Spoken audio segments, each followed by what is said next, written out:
లైన్లో ఉన్నారు టీడీపీ నేత ఆ పార్టీ శాసనమండలి సభ్యులు కంచెల శ్రీకాంత్ గారు మీకు ముందుగా భోగి శుభాకాంక్షలు sir. Thank you sir. Satish గారు మీకు భోగి శుభాకాంక్షలు. అలాగే ప్యానెల్లో ఉన్న ఇతర సభ్యులందరికీ, అలాగే ఎన్టీవీ ప్రేక్షకులందరికీ కూడా, యాజమాన్యానికి, సిబ్బందికి అందరికి కూడా భోగి సంక్రాంతి శుభాకాంక్షలు అండి. థ్యాంక్ యూ సార్ శ్రీకాంత్ గారు. అంటే ఇప్పుడు భోగి మంటలు కాదు, ఆంధ్రప్రదేశ్లో పొలిటికల్ మంటలు రేగుతున్నాయనేది మన టాపిక్. ఎందుకంటే అటు పవన్ కళ్యాణ్ మీ పార్టీ అధినేత చంద్రబాబు నాయుడుతో నేను సుదీర్ఘంగా భేటీ జరిపిన అంశం, అలాగే ఈరోజు భోగి నిరసన తెలుపుతున్నారు. వైఎస్ఆర్ కాంగ్రెస్ పార్టీకి బాలశౌరి గుడ్ బై చెప్పారు, మీ పార్టీకి కేసీఆర్ నాని గుడ్ బై చెప్పారు. అంటే అటు ఇటు అన్నట్టుగా మొత్తం వాతావరణం హీట్ ఎక్కిపోయి ఉంది. అయితే పొలిటికల్ మంటలు కాదు, ఆకలి మంటలు అని వైఎస్ఆర్ కాంగ్రెస్ పార్టీ ఒక ఆరోపణ చేస్తోంది. ప్రధానంగా ఇక్కడ మేమే అధికారంలోకి రాబోతున్నాము, మార్పులు చేర్పులు సామాజిక కూర్పులో భాగంగానే ఇది వాళ్ళు ఇస్తున్న వివరణ. నిన్నటి జరిగిన పరిణామాలకు సంబంధించి కూడా తెలుగుదేశం పార్టీలు కూడా జరగడం లేదా అన్నది అడుగుతున్నారు. కొండా రాజీవ్ గాంధీ గారు ఉన్నారు డిబేట్. సార్ ఒకటి మేము మొదటి నుంచి కూడా చెప్తున్నాం. మా క్వశ్చన్ ఏంటంటే, ఫస్ట్ ఇప్పుడు సామాజిక సమతుల్యం చేస్తున్నాము అది ఇది అంటున్నారు కదా. అంటే గత ఎలక్షన్ లో కూడా సామాజిక సమతుల్యం ప్రకారం టికెట్లు ఇచ్చింటారు కదా వైఎస్ఆర్సీపీ వాళ్ళు. ప్లస్ నెంబర్ 2, జగన్మోహన్ రెడ్డి గారి ఇమేజ్, అలాగే ఆయన ఇచ్చిన సంక్షేమ పథకాలు, నవరత్నాలు, ఇవన్నీ అద్భుతంగా ప్రజలకు చేరిని, అద్భుతమైన రెస్పాన్స్ వస్తుంది ప్రజల్లోంచి. కాబట్టి 100% మేము గెలుస్తామని చెప్పనేసి వైఎస్ఆర్సీపీ నుంచి చెప్తా ఉన్నారు. మరి జగన్మోహన్ రెడ్డి గారి ఇమేజ్ ప్లస్ వాళ్ళ అభివృద్ధి చేసినటువంటి ఈ వాళ్ళ అభివృద్ధి కాదు, వాళ్ళు ఇచ్చిన సంక్షేమ పథకాలు, బటన్ నొక్కుతున్నాను డైరెక్ట్ గా మీ ఖాతాల్లోకి వేస్తున్నాను జగన్మోహన్ రెడ్డి గారు మాట్లాడుతున్నారు. మరి ఈ రెండు ఉన్నప్పుడు అభ్యర్థులను మార్చాల్సిన అవసరం ఏంటి? అంటే ఆ నియోజకవర్గం, ప్రతి నియోజకవర్గంలో అభివృద్ధి జరిగి ఉంటారు కదా. అభివృద్ధి అంటే సంక్షేమ పథకాలు ఇచ్చింటారు కదా ప్రతి ఒక్కరికి. ఇంకా మీకు జగన్మోహన్ రెడ్డి గారి ఇమేజ్ ఉంది, మీరు ఇచ్చిన సంక్షేమ పథకాలు ఉన్నాయి, ఇంకా అభ్యర్థులు మార్చాల్సిన అవసరం ఏంటి?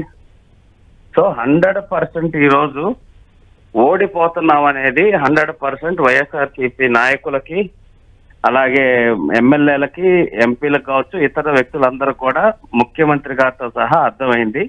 కాబట్టి ఇంకా రకరకాల ప్రయోగాలు చేసి ఆల్రెడీ ఓట్లు తొలగించి కుట్రలు బన్ని గెలవాలనేది, నియోజకవర్గానికి 5 నుంచి 10,000 ఓట్లు తీసేయాలని చెప్పనేసి రకరకాలుగా కుట్ర బన్నారు. మీరు చూశారు మొన్న తిరుపతి చంద్రగిరి నియోజకవర్గం చూస్తే అక్కడ 38,000 పైసలకు దొంగ ఓట్లు చేర్చారు.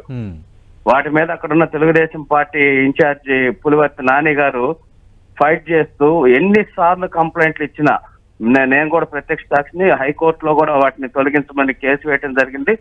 అయినా కూడా అధికారులు స్పందించకుండా ఓట్లు తీసేయకపోతే ఆఖరికి ఒక ఎమ్మెల్యే అభ్యర్థి ఆత్మహత్యానికి కూడా పాల్పడేటటువంటి పరిస్థితికి అంత దుర్మార్గంగా ప్రవర్తించారు. సో అట్లా ప్రతి చోట, ప్రతి నియోజకవర్గంలో, అలాగే కుప్పంలో 11,800 ఓట్లు తొలగించాలని కుట్ర బన్నారు.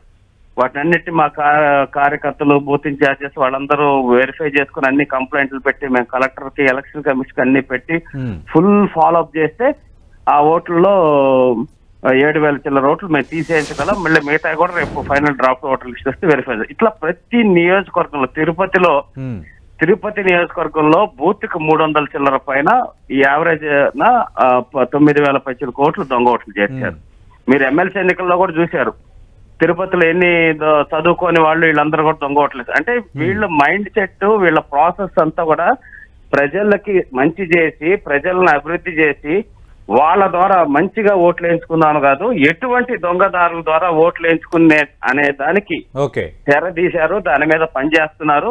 అది వర్కౌట్ కావట్లేదనే ఉద్దేశంతో ఈ రోజు వాళ్ళ పార్టీకి సంబంధించిన ఎమ్మెల్యేలు వీళ్ళందరూ కూడా పార్టీని వీడేటటువంటి పరిస్థితి. 100% వైఎస్ఆర్సీపీ ఓడిపోతుంది అనేది వాళ్ళ నాయకులే, వాళ్లే ప్రైవేట్ సంభాషణలు చెప్తా ఉన్నారు. మమ్మల్ని ముంచేశారు, జగన్మోహన్ రెడ్డి గారు మమ్మల్ని ముంచేశారు, ఆయన ఒంటెత్తు పోకట్లతోటి, ఆయన ఈ అరాచకమైన పాలనతో, ఈ కేసులు, చంద్రబాబు నాయుడు గారు అరెస్ట్ తోటి మమ్మల్ని పూర్తిగా సమాధి చేశారని చెప్పనేసి వాళ్ళ ఎమ్మెల్యేలే, వాళ్లే ప్రైవేట్ టాక్స్ మాట్లాడటం జరుగుతుంది. 100% ఓటమి అంటున్నారు. దానికి తోడు టీడీపీ, జనసేన కలవటం తోటి ఇంకా అగ్నికి వాయు తోడైనట్టు ఇంకా ఇది ఒక సునామీ లాగా జరగబోతుంది ఈ ఎలక్షన్. మనం కొట్టుకుపోతామని చెప్పనేసి ఆ పార్టీనే పెడుతున్నారు నేతలందరూ కూడా. సార్ ఇప్పుడు సార్ బీసీలకు ఇచ్చారు అని చెప్తున్నారు. అంటే ఓసీ సీట్లను కూడా బీసీలకు ఇచ్చాము, బీసీల పట్ల మాకున్న చిత్తశుద్ధి అదే. ఇది 3 మార్పులు జాబితాల తర్వాత వైసీపీ నేతలు చెప్తున్నమాట. సార్ అదే చెప్తున్నాను, చాలా తెలివిగా ఉప ముఖ్యమంత్రులు ఇచ్చారన్నారు. వాళ్ళ పేర్లు మీరు చిన్న సర్వే చేయండి. ఈ రాష్ట్రానికి ఉప ముఖ్యమంత్రులు ఎవరు అని చెప్పినేసి ఒక చిన్న సర్వే చేయండి. వాళ్ళ ఫోటో ఎక్కడన్నా పేపర్లో ఉంటుందా? ప్రభుత్వం ఇచ్చే యాడ్లో వాళ్ళ ఫోటో ఉంటుందా? ఉప ముఖ్యమంత్రులు మీరు టక్కన 5 పేర్లు వరుసగా చెప్పండి ఎవరినన్నా.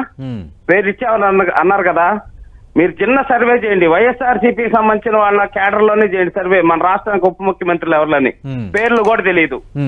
బీసీ మంత్రులు అంటారు, బీసీ మంత్రుల పేర్లు చెప్పనండి. వైఎస్ఆర్సీపీ క్యాడర్ లోనే సర్వే చేయమనండి. వైఎస్ఆర్సీపీ క్యాడర్ మెంబర్షిప్ నెంబర్లు తీసుకొని వాళ్ళ క్వశ్చన్లు అడగండి మీరు ఫోన్ చేసి.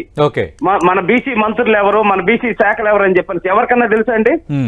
కానీ రాష్ట్రానికి ఎవరు తెలుసు? సజ్జల రామకృష్ణారెడ్డి గారు తెలుసు, విజయసాయి రెడ్డి గారు తెలుసు, వేమిరెడ్డి ప్రభాకర్ రెడ్డి గారు తెలుసు, వీళ్ళు తెలుసు, వైవి సుబ్బారెడ్డి గారు తెలుసు. అవునా కాదా? మీరు సర్వే పెట్టండి, టెలికాలింగ్ పెట్టేసి ఎంతమంది ఉప ముఖ్యమంత్రులు తెలుసు, ఎంతమంది ప్రజలకి వాళ్ళు తెలుసా, ఈ 4 పేర్లు పెట్టి వీళ్ళు తెలుసా అని చెప్పనేసి అడగండి. ఇప్పుడు పేర్లకి బీసీలకు మేము ఇచ్చామని చెప్పి పెట్టి వాళ్ళని బానిసల కింద మొత్తం తెలుసు, రాష్ట్రం మొత్తం తెలుసు.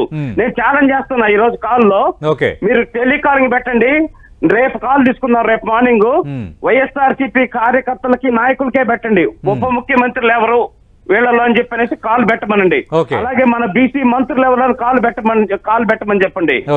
వాళ్ళు తెలుస్తారా? లేకపోతే వైవి సుబ్బారెడ్డి గారు, లేకపోతే సజ్జల రామకృష్ణారెడ్డి గారు, విజయసాయి రెడ్డి గారు వీళ్ళు చేస్తాను. రాష్ట్రాన్ని నలుగురికి పంచి వాళ్ళ కింద బానిసల కింద బీసీ సామాజిక వర్గ సోదరి మండలిని మేము పదవులు ఇచ్చామని చెప్తున్నారు. ఒక్క మాట నెగ్గుతుందా వాళ్ళది?